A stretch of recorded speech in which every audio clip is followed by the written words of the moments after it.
बात करेंगे। इस वक्त हमारे साथ मौजूद हैं ब्रिगेडियर रिटायर्ड अहमद सईद मिन्हाज साहब, किफ़ायत जेकार हैं। बहुत शुक्रिया ब्रिगेडियर साहब आपके वक्त का। ब्रिगेडियर साहब, इस वक्त हम बात करें कि बहुत ज़्यादा बड़ी डेडलाइन भी थी, एक महीना भी था, लेकिन बहुत से ऐसे लोग हैं अभी भी छुपे हुए हैं। जैसे हाल कराची की हम सिर्फ बात कर लेते हैं तो 4 लोग गिरफ्तार भी हुए, बाकियों के हवाले से अब कार्रवाइयाँ हो रही हैं। तो अब इन लोगों के जाने के बाद सिचुएशन क्या देख रहे हैं? जो हम एक्सपेक्ट कर रहे थे कि बेहतरी, वो वाकई बेहतरी होगी, अमन व अमान की हो, या पाकिस्तान में जो इस वक्त मुआशी तौर पर मामलात हैं?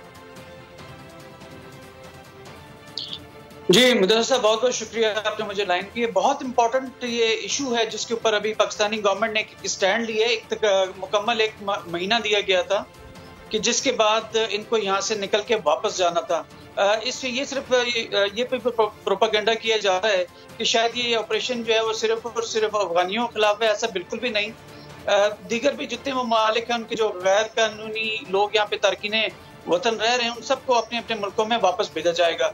इस सिलसिले के अंदर पिछले जो 1 माह गुजरा है, इसमें हमने जो लॉ एनफोर्समेंट एजेंसीज हैं, इसमें जो आपकी FIA स्पेशली रेंजर्स हैं, पुलिस हैं, इन लोगों जियो फेंसिंग ऑलरेडी कर रखी है और ऐसे तमाम इलाकों को निशानदेही हो चुकी है कि जहाँ पे इन अफगान महाजरीन ने जो है अपना ले रखी है या वहाँ पे ये लोग बसते हैं। तो इनके ज़ाहिर अब यहाँ बिजनेसेस हैं, पिछले 40 साल से यहाँ पे हैं। कोई 1-1.5 लाख के करीब लोग यहाँ से वापस भी जा चुके हैं और 400 से 500 गाड़ियाँ जो हैं वो तोरखम और चमन बॉर्डर पे इस वक्त लाइन में लगी हुई भी हैं जो यहाँ से जा रही हैं। लेकिन उसमें भी हमने देखना है कि कहीं मनी लॉन्ड्रिंग तो नहीं हो रही है, उसमें स्मगलिंग का कोई आंसर तो नहीं है, या खुराक के जराए तो उस तरफ नहीं लेके जा, तो उसमें थोड़ा डिले जरूर है। लेकिन जियो फेंसिंग के जरिए हमें मुकम्मल तौर पर इस बात का याद हो चुका है, पता चल चुका है कि कहाँ कहाँ पे मौजूद है। और फॉरेन एक्ट जो 1946 का है, उसी सिलसिले में उसको फाल कर दिया गया है। फॉरेन ऑफिस के अंदर इसका एक कंट्रोल रूम बना दिया गया है। FIA हेडक्वार्टर में कंट्रोल रूम है। तमाम जो सूबे हैं उसमें जो आपके जो इंटीरियर मिनिस्ट्री है उसको मॉनिटर किया जा रहा है।